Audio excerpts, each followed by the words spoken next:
Hi again, Mark here from TalkingBass.net. This is the third in the short series on tapping for bass guitar that aims to just get you started with the basics of the technique.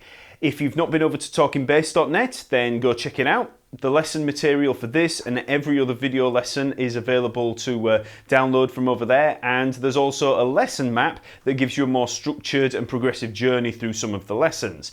Of course, you can find all of the lessons on there along with a whole bunch of articles and downloads, and if you subscribe to Talking Bass, then you'll receive the free scale reference guide ebook that contains pretty much every scale that you're ever likely to need.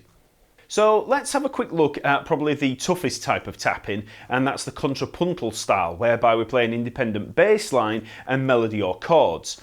People like Wooten and Hamm are famous exponents of this style on bass, and if you want to see a really extreme version of this, then just check out Stanley Jordan on guitar. He plays bass lines, chords and melodies all at the same time, and then improvises sophisticated one-handed tapped solos over them. You know, solos that would be difficult to play with both hands. You know, he plays that with just one hand over the rest of it. So go check Stanley Jordan out if you like this kind of thing. If you've watched my other two videos on tapping and practiced the material, you should be fairly comfortable with the actual physical side and the technical side of tapping by now. If you have any problems with any of the material that's in this lesson, then just go back through the other two videos and just practice, and hopefully you'll be okay for this kind of stuff. So this kind of style falls into two loose camps really. The first one is a very ostinato based style, where we basically set up a bass line in the fretting hand and then play a melody in the tapping hand.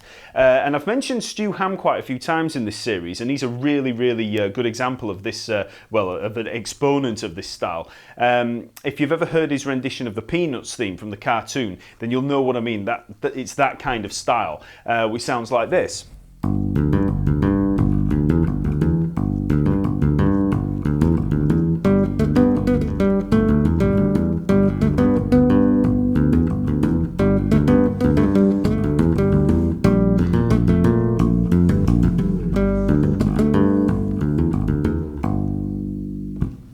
The other end of this contrapuntal spectrum is not so based on ostinatos, and it could be classed as pure contrapuntal playing because it basically is two independent melodies working together to form a whole. And a lot of older Baroque and classical pieces are really good examples of this kind of music, and they can often translate quite well to bass.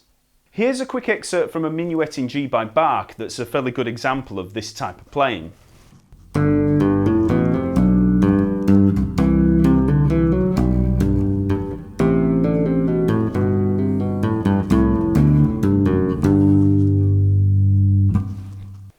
So when we learn pieces like this, we first have to have worked on a few things. First of all, you need finger strength in both hands, and you also need accuracy, control and independence.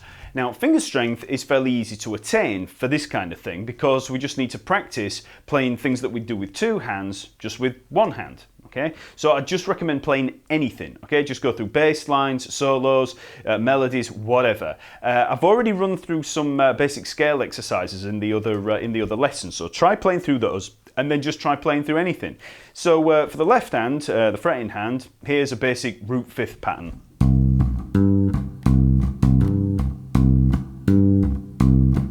So that's just a C and a G, dead easy. Try arpeggios.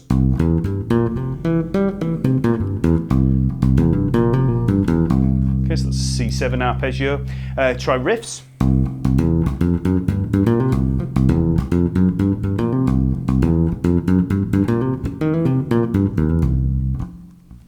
Also try playing bass lines with the tapping hand. So this is a little tougher because if you move the hand down here, it's going to be a little bit awkward, you know, just in terms of positioning. But try it out anyway. So here's just a basic root fifth pattern, C to G.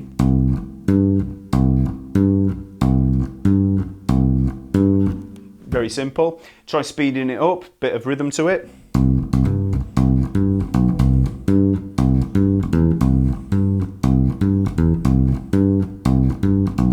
Okay, so that's just working down here with the tapping hand. When you feel a little bit more comfortable with playing things in this lower register with the tapping hand, it can make a lot of things like that Minuet in G a lot easier. So when I played that, I'm using this the tapping hand to play these sparse bass notes down here, while this left hand is that's playing the faster melody there. So just being able to put the hand there,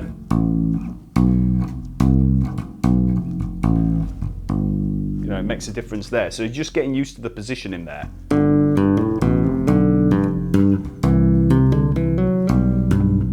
Okay. So it's worth learning bass lines and melodies down here in the lower register with both hands, but also the same applies to up here in the higher register. So try learning melodies, any melody that you can think of, just up here in the higher register. So stuff like this.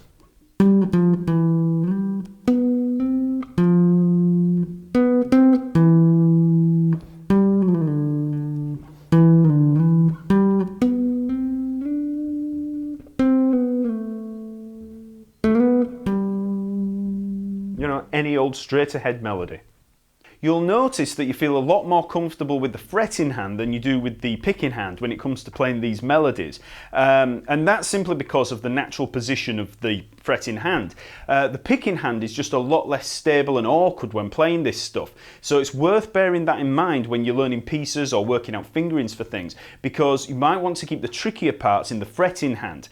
Sometimes you've got no choice, but fast legato melodies are always going to be better played with this fretting hand. If you need to, you know, you can play a much more sparse bass line below with this hand. So anything that's got trills, you know, you'd want to keep that in the fretting hand. It's going to be a lot more difficult to play it with this hand. So as you practice playing single-handed like this, you need to develop control and accuracy. At first, the notes are going to sound very monotonal and percussive, but it's worth trying to vary your dynamics a little. Don't just hit the notes as hard as you can. You know, you might be surprised at how light that you can actually touch the string and still get a note.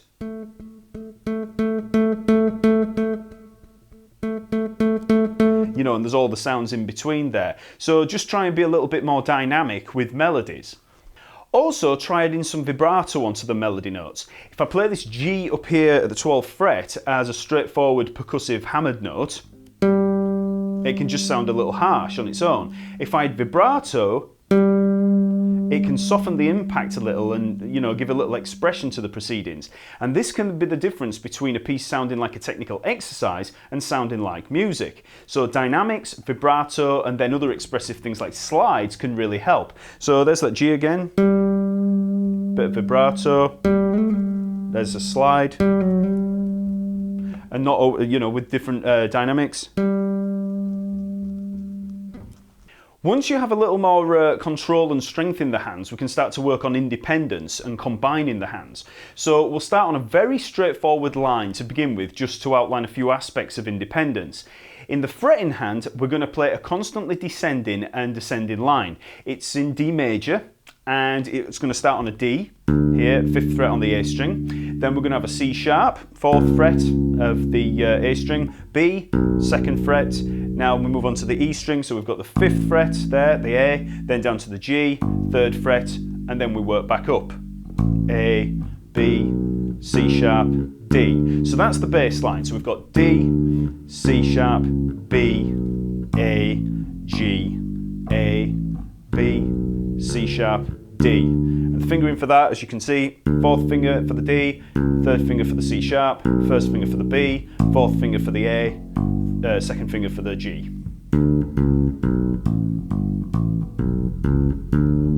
So that's the bass line. Now we can add a basic melody line, and that melody is going to be F sharp, 11th fret of the G string, G there, 12th fret of the G string, and A, 14th fret of the G string. And then we work back down, G, and back to the F sharp. So the melody is... Okay, so we're just going up and down, okay? And you can either play them all with the 1st finger there, or 1st finger, 2nd finger, 4th finger. Either way, as you get faster, it'll probably seem easier to actually play with 1st finger, 2nd finger, 4th finger. But, you know, any way that will help with this, because we're going for independence, not necessarily the finger strength with this. So, when we add it to the bass line, we're going to be playing each of these notes, first of all, for a bar each. So that's going to be 4 notes. So each of these notes down here is for a quarter note. So that's 1, 2, 3, 4, 1, 2, 3, 4, 1, 2, etc. So the melody note is going to be held for 4. So to begin with, all you want to think about is hitting the F sharp and the D together. Now, rather than thinking just of independent lines, because that's not how it works when you're building up this independence, you don't want to just think, oh, well, I've got that melody line, I've got the bass line, let's put them together. You'll probably come a cropper. You might be lucky and it worked first time, you just might have a really good innate sense of rhythm. But to begin with, just think of the F sharp and the D together as a chord. Okay? And then you're just going to hold that F sharp on the top. And then concentrate on the bottom hand. So you're not even thinking of this hand. You only think of it when you hit that first note. So F sharp and the D, C sharp, B, A. Then we think of the G and the G together. Okay, so we've got a chord there and we're just holding that top note. So again, starting on the F sharp, G, and then concentrate on that line. A, oops, G, F sharp. So again, when you hit the notes, the melody notes, you need to be thinking that hand and that hand together. That's how we're seeing it, rather than just as, like I say, independent lines. So F sharp and the D, then concentrate on that. G, A, G,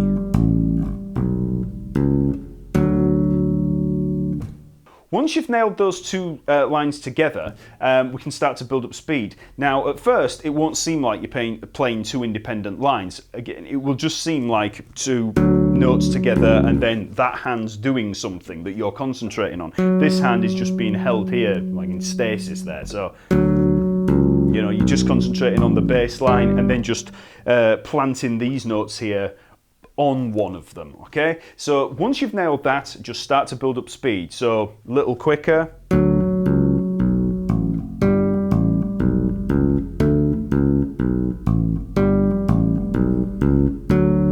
And maybe a little quicker.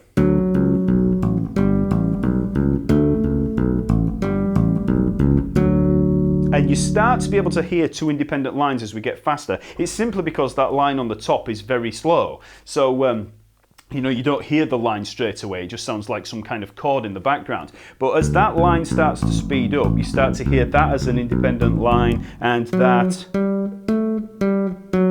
as an independent line in its own right. Now let's try halving the value of the notes on the top. So they're just going to be held for 2 notes at a time, okay? So again, we start there, we've got the F sharp and the D, then the C sharp, then we go to the G and we've got the B down there in the bottom. Then the A, then we've got the A with the G, play the next note, G there with the B, oops, okay.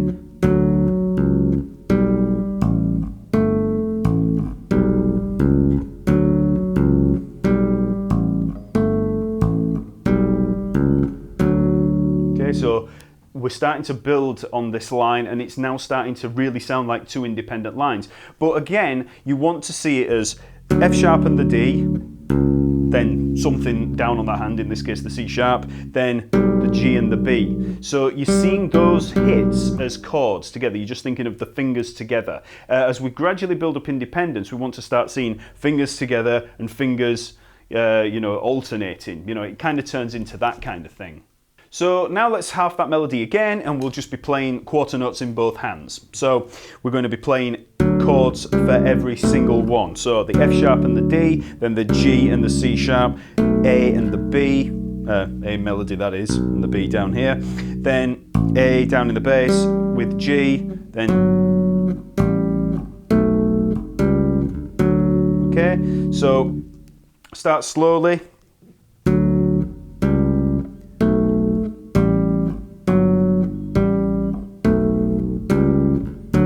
Like I said, these are a little bit like, it's a little bit like playing chords each time, you know, 2 together, 2 together, 2 together, and once you've put them together, then you hear the independent lines. You don't hear them at first. It's just a case of F sharp and a D, G and a C sharp, A and a B. But as you build up speed and gradually as you don't have to think about this, you can then start to hear the independent lines working together.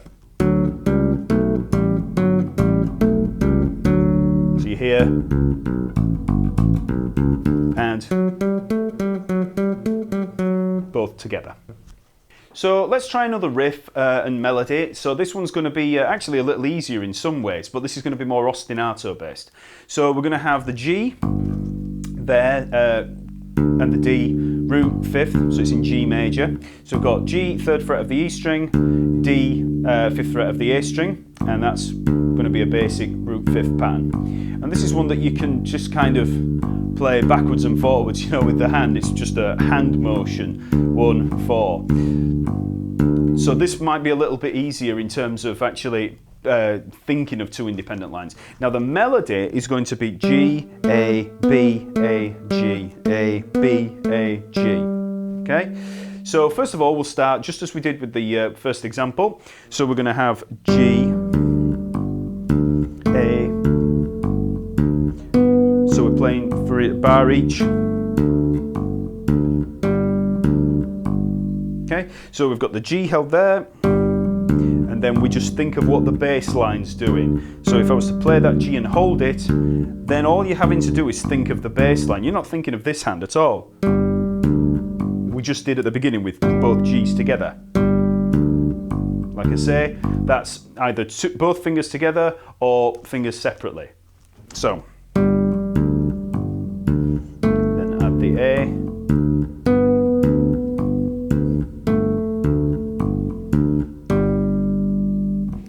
So this time again we'll half the values in the top hand, so this time it's going to be for 2 beats each, so that'll sound like this.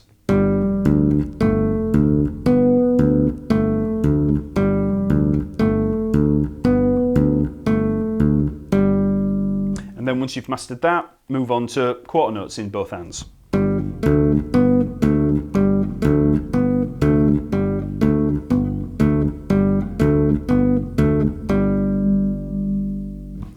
So again, when we move on to these quarter notes in both hands, in terms of the actual physical mechanics of the playing, we're just thinking of both hands pushing down at the same time, chordally. So it's all vertical.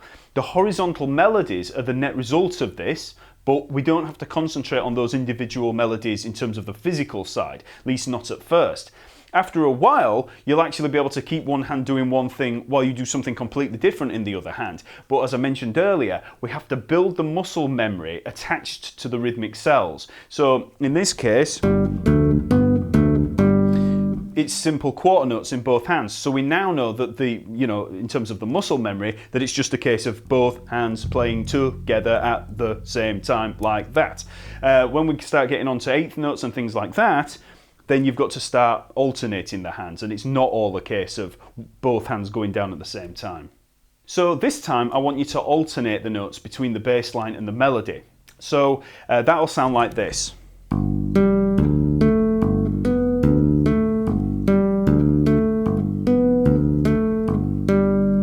Okay, so it's exactly the same notes, G, A, B, A, G, up in this top hand, G, D, G, D, down in this bottom hand. Start slowly. G, the first note, then G in the top. So like I say, we're alternating the fingers. We're not holding them down together or pushing them down together at the same time. So that first one, whoops, we've got G, so then D, A,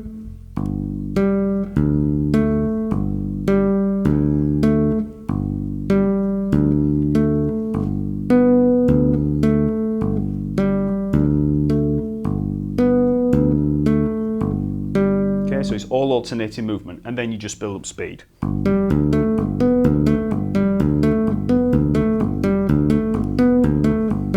So it's very much a kind of movement. So now let's combine the two rhythms in this top hand. So we'll start with G, A, B, A together. Then we'll do the alternation on the second time, and we'll just go G, A, B.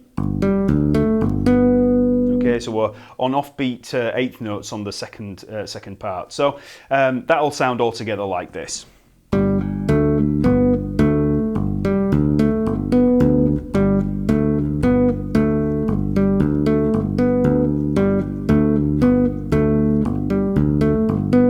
Okay, so together on the first ones. So the hands are together there.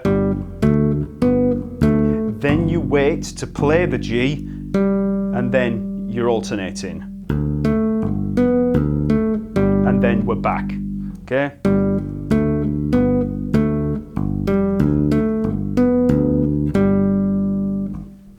Now here's another rhythm in the melody of dotted quarter note, eighth note tied across, and this is going to use alternating together, alternate, together, alternate in the hands, okay? So same melody, same bass line, just G, A, B, A, G in the top hand, okay? So bass line.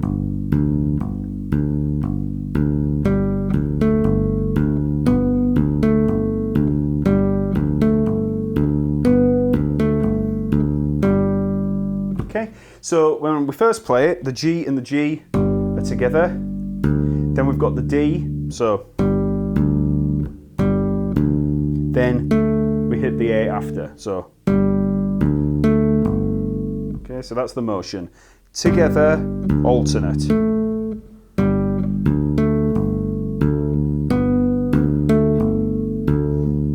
So here it is incredibly slow just to get that motion.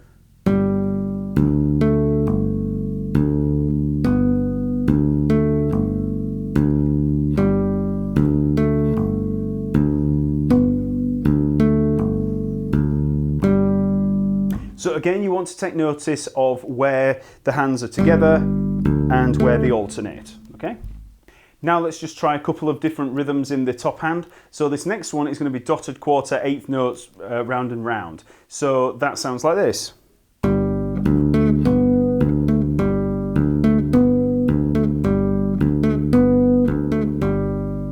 Okay, so we've got G together, then the D, then the A, then we hit the B and the G together, then the D again, and then the A. So very slowly.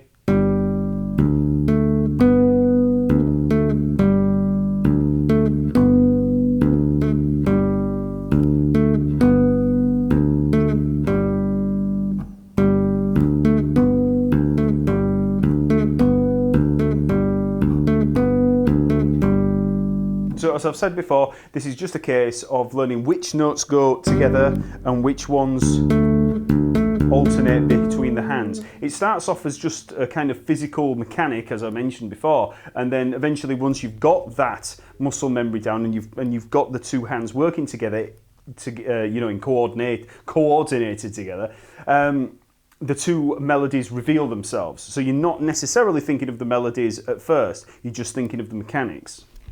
So here's the other rhythm of dotted quarter, eighth note, quarter note, which sounds like this.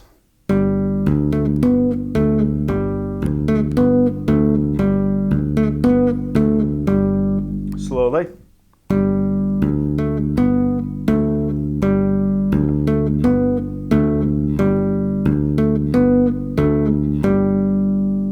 So in terms of coordination, we have G and the G together. Then we've got the D down there. So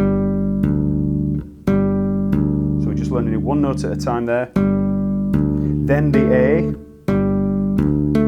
So there's an alternation. So we've got together, separate. And then the next two notes are just the B up there and the G down there together. Then the A up here and the D down there together. So together, alternate, together, together.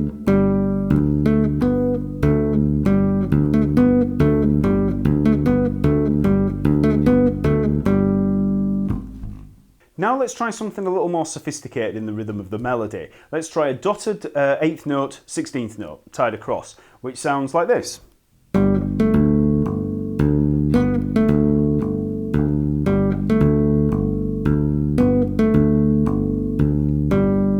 Okay, so we've got G and the G together, then we've got the A up here, so instead of, we're not going to the D first, we're going to the A in the melody first.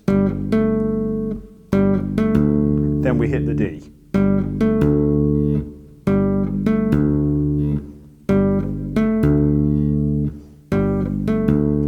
And then the bass line keeps going. So that's what we want to try first.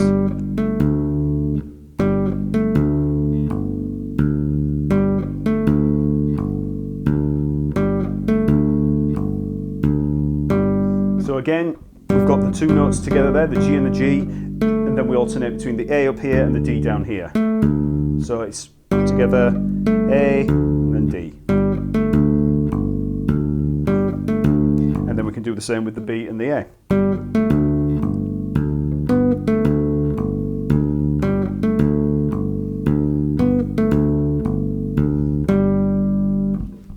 Now let's try busying up that rhythm and just using consecutive rhythms there of the dotted 8th note 16th, so it sounds like this.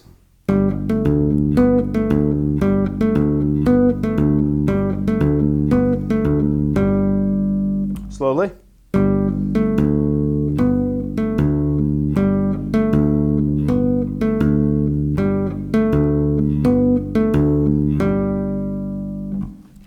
You can try any type of rhythms, and the more rhythms that you practice, the better the independence will become, because you'll be prepared for how the notes relate to each other in the hands. Now, so far we've had it easy because we've only had a very simple bass line with a repetitive rhythm. It's always consistent like this, with no held durations or syncopation to throw us off.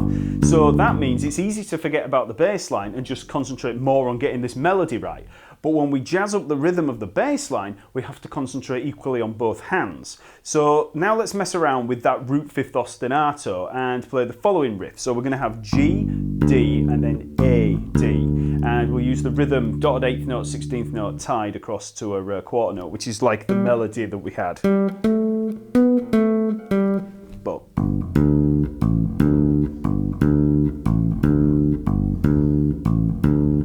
so we've got G, D, A, D, G, D, A, D, and I'm using first finger for the G, fourth finger for the D, then third finger for the A, fourth finger for the D.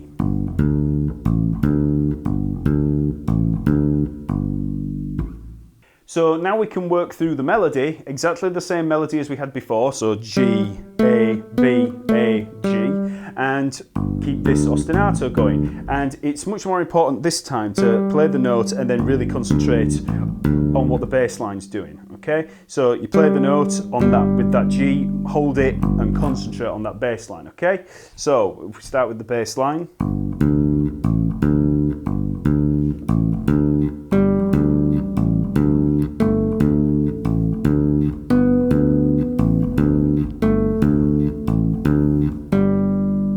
Okay, so see there, I held for a full bar. And as you play it, you've got the G, A, so each note hits with the G. And so I'm concentrating a lot more on the bass line than I am on the melody. Now if we halve the note durations in the melody, we have to play a note with the G, and then the next note will be with that A, okay? So that sounds like this.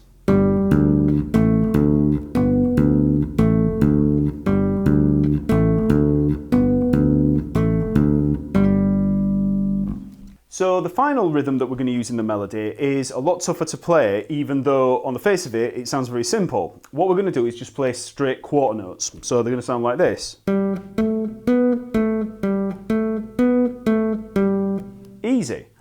But we've got a syncopated bass line. So that bass line is working across the beat. Okay, so what we've got to do is try and match these hands up. What you want to normally do is play them together. But what we're actually aiming for is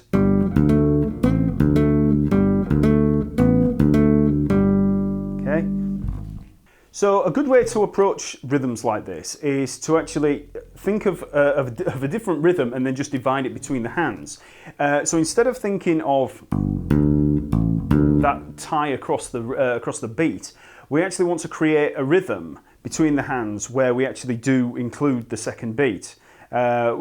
which, you know, that sounds like a fairly complicated description. But what we're actually going to go for is a dotted 8th note, 16th note, dotted 8th note, 16th note rhythm, which would normally sound like this. Dun, da, dun, da, dun, da, dun, da, dun, like a samba kind of rhythm. So when we divide it between the hands, we've got the G's together there, obviously. Then we've got the D. But we want to create, we want to put the A on the next beat. So we'll just play those together.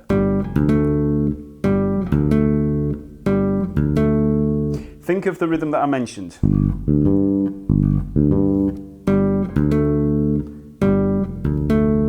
So that D and the A become the 16th note on the next beat. Oops. And then we just carry on with the B and the A, doing the same thing.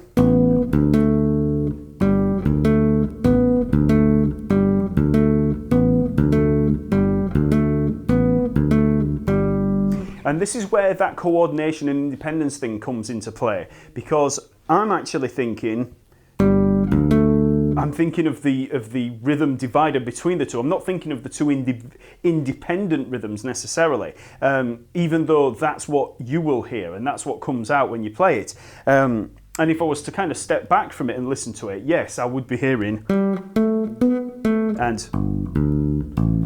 But because I'm dividing a rhythm of and thinking together and then alternate, I'm thinking of the physical side of it. I don't really get drawn into that kind of independence thing. It's simply both together, alternate, you know, and then both together, alternate, etc. So again, very slowly.